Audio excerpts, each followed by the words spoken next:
ये तो हम सभी जानते हैं और बहुत अच्छे तरीके से जानते हैं कि इस जिंदगी में जो कुछ भी होता है कहीं ना कहीं उसमें प्रारब्ध का बड़ा रोल है। आपकी ही जिंदगी में जो इंसान आता है, चाहे दोस्त बन के आए या इस जन्म में जो आपके माता पिता मिले हैं, भाई बहन मिले हैं, यही बहन आपका पति या पत्नी, प्रेमी या प्रेमिका, जो भी हो, कहीं ना कहीं प्रारब्ध से इसका बड़ा लेना देना रहता है। तभी आपकी जिंदगी में ये घटनाएं घटती हैं। अंग्रेजी में इसको पेंडिंग कर्मा कहते हैं लोग, कि आपका पेंडिंग कर्मा था, इसीलिए इस जिंदगी में कोई इंसान आपसे टकराया। जो इंसान आपका पैसा लेके भाग जाता है, जिसने आपसे काम कराया, वो पैसा लेके भाग गया, कहीं ना कहीं प्रारब्ध का ऐसा कर्म होगा जिसको आपको पूरा करना था।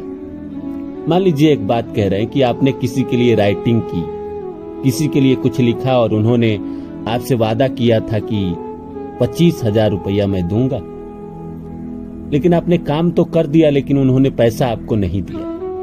वो पैसा लेके चला गया और जिंदगी में कभी दोबारा नहीं मिला। ऐसा मान के चलिए कि किसी न किसी जन्म में आपने उस इंसान से इतने पैसे जरूर लिए थे जो आप चुका ना पाए। इसी जिंदगी में जिससे हमको मिलना होता है, जिससे हमारी मुलाकात होनी होती है, ईश्वर उसको किसी न किसी रूप में आपके पास भेज ही देते हैं। आपके आसपास जो इंसान रहता है, जो कॉलेज में आपके दोस्त बनते हैं, कहीं ना कहीं वो प्रारब्ध से लेना देना है उसका, तभी वो आपको मिला। नहीं तो दुनिया में 8 अरब की आबादी है। आप अपने आसपास गिनेंगे तो ले दे के आपको 25-50 लोग ऐसे दिखेंगे जो आपको जानते हैं या आप उनको जानते हैं। आपको जानने वाले हो सकते हैं 25-50 लोग हो, 100 लोग हो, 200 लोग हो, या अगर मान लीजिए बड़ा अभिनेता हैं आप, बड़ा नेता हैं, तो हो सकता है पूरी दुनिया आपको जानती हो, लेकिन आप उन्हीं लोगों को जानेंगे जिससे आपका पेंडिंग कर्मा जुड़ा है, जिसको आपको या तो कुछ देना है या उससे कुछ आपको लेना है, तभी वो आपकी जिंदगी में शामिल होगा। लेकिन ये कौन लोग हैं जो हमारी जिंदगी में शामिल होते हैं? आइए इसको समझते हैं। आप सभी जानते हैं कि मैं आपके लिए कहानी, कविता और मोटिवेशनल वीडियो लेकर आता हूं। इसी श्रृंखला में आज लेकर आया हूं जिनका मिलना निश्चित है। नियति उससे किसी भी रूप में हमारे पास भेज सकती है, हमें उससे किसी रूप में मिला सकती है। तो आइए इस विषय को समझते हैं। समझने से पहले आप सभी से आग्रह है कि आप मेरे YouTube चैनल को सब्सक्राइब कर दीजिए और जितना हो सके शेयर करिए। दोस्तों, कई बार जिंदगी में हम अकेले हो जाते हैं। बहुत समय ऐसा आता है कि हम कहीं स्ट्रगल करने आते हैं और अकेले कमरे में बंद हो जाते हैं। रूम पार्टनर भी वापस चला जाता है और वो लौट के ही नहीं आता है। तो क्या ये अकेला होना प्रारब्ध का भोग था? जी बिल्कुल। प्रकृति ने उतने दिनों के लिए सारी घटनाओं को आपकी जिंदगी में विराम लगा दिया था। वो इसीलिए लगाता है ताकि आप अपने ऊपर काम कर सके, अपने को समझ सके, अपने को जान सके। कई बार ऐसा होता है कि हम कहीं जा रहे होते हैं, ट्रेन से, बस से, हवाई जहाज से, और अचानक हमें किसी से मुलाकात हमारी हो जाती है। हमें कोई इंसान ट्रेन में, बस में मिल जाता है, हम उससे बहुत बात करते हैं। अक्सर ऐसा होता है कि हम 2-3 दिन ही बात करते हैं जब तक सफर में रहते हैं। ट्रेन से अगर सफर कर रहे हैं, लंबा सफर है, तो 2 दिन मान लीजिए उनके साथ है, बातचीत बहुत सारी हुई, सारी बातें हो गई दुनिया की। तो कहीं ना कहीं उनका भी आपके प्रारब्ध से लेना देना रहता है। बहुत लंबा कर्मा है तो आप नंबर एक दूसरे का आदान प्रदान कर लेंगे और बाद में गहरी दोस्ती हो जाएगी। प्यार भी इसी तरह से होता है। जो इंसान आपके जीवन में प्यार बन के आता है, आप में से अगर किसी ने प्यार किया हो और जिससे आप प्यार करते हैं या करती हैं, जो पहली बार आप मिले थे उनको याद करिए तो कैसे हालात और किन हालातों में आप मिले थे। अचानक ही मिले होंगे और ऐसे समय मिले होंगे जब आप सोच भी नहीं सकते कि ये इंसान मेरी जिंदगी में आएगा या इससे मेरी शादी होगी या मुझे प्यार हो जाएगा। लेकिन अचानक टकराया, घटनाएं ऐसी घटी, सरकमस्टांसेस ऐसे बने कि आप कहीं ना कहीं आगे चल के एक दूसरे के प्यार में पड़ गए और प्रगाढ़ रिलेशन है तो शादी भी हो गई। ईश्वर इसी तरह इंसान को मिलाते हैं आपकी जिंदगी में।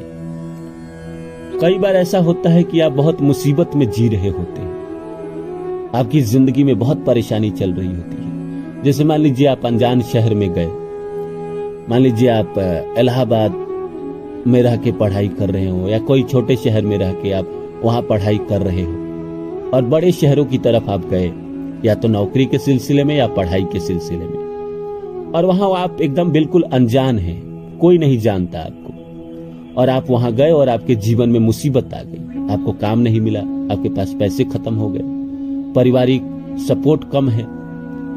कुछ दिन के बाद अचानक आपको एक मसीहा टकरा जाता है, एक इंसान ऐसा मिल जाता है जो आपको उस खड्डे से बाहर निकाल देता है।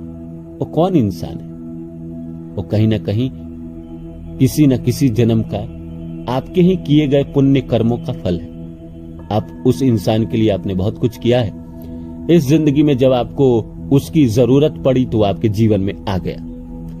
किसी भी रूप में आ सकता है, वो आपका प्यार बन के आ सकता है, आपका दोस्त बन के आ सकता है, आपका गुरु बन के आ सकता है, आपका बॉस बन के आ सकता है, किसी रूप में आ सकता है और वो आपकी ऐसी मदद करके चला जाता है जिसकी कल्पना आपने कभी की न होती है।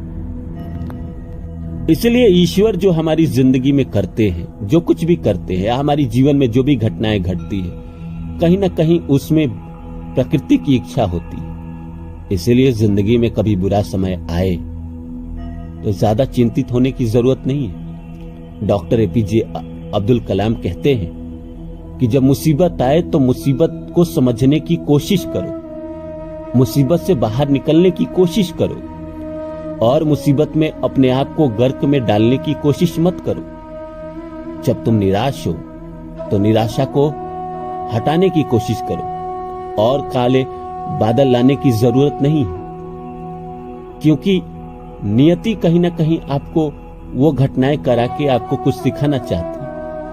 आपकी जिंदगी में कोई कोई इंसान आता है जो आपका बुरा करके चला जाता है। वो इंसान इसीलिए आता है ताकि आपको सीख दे, और प्यार मोहब्बत में तो इंसान सबसे ज्यादा सीखता है। जबकि एक इंसान का ब्रेकअप होता है, उसके बाद 6 महीने साल भर डिप्रेशन में रहता है, उसके बाद जब वो निकलता है तो एक नया इंसान बन के निकलता है। या जिंदगी में जब भी मुसीबत आती है और उस मुसीबत से आप बाहर निकलते हैं तो एक नया इंसान बन के निकलते हैं। एक नया जुनून होता है आपके पास जिंदगी में कुछ करने का, ऊपर उठने का।